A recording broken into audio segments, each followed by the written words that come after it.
100 સારા કામ કરશો, દુનિયા ક્યારે જોવા આવવાની નથી.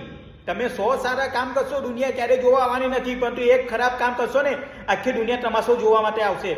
તમારામાં 100 સારા ગુણ હશે, દુનિયા એની કોઈ વેલ્યુ કરવાની નથી. ભલે 100 સારા ગુણ હોય, દુનિયા કોઈ વેલ્યુ કરવાની નથી. પરંતુ એક અવગુણ હશે ને, તો આખી દુનિયામાં જઈને તમે બદનામ કરશે. એટલે કહું છું ભાઈ, પોતાના માટે જીવો, કોઈના માટે જિંદગી જીવવાની જરૂર નથી. ભાઈ, કોઈના માટે બદલાવાની જરૂર નથી. જેવી જિંદગી છે એવી જિંદગી જીવો. જો તમે બદલાઈ જશો ને કોઈના માટે, તો આખી દુનિયા તમને કહે છે ભાઈ તું પહેલા જેવો રહ્યો નથી, બહુ બદલાઈ ગયો છું. એ લોકો માટે બદલાશો તો એવું કહે છે ભાઈ કે બહુ બદલાઈ ગયો, ભાઈ પહેલા જેવો છે નહીં. ભાઈ આ મંજિલ છે, રસ્તો છે જિંદગીનો, એકલા જ કાપવાનો છે, કોઈ સાથ આપવા નથી. જિંદગી ભાઈ કોઈ સાથ આપવા નથી. મર્યા પછી એકલા જ બરવાનું છે, કોઈ સાથે બરવા આવવાનું નથી. એટલે જ કહું છું, તમારી જિંદગી છે, એકલા જીવજો અને પોતાની રીતે જીવજો. બાકી કોઈ સાથ આપશે નહીં. તમે ગમે તો ભાઈ આ મારું છે તારું છે, કોઈ નથી. બધા પોતપોતાનું કરીને બેસી ગયા છે. પછી ગમે તે હોય, માનશો તો સુખી થશો, નકે રહો દુઃખી. નકની જિંદગી છે, જીવ્યા કરો.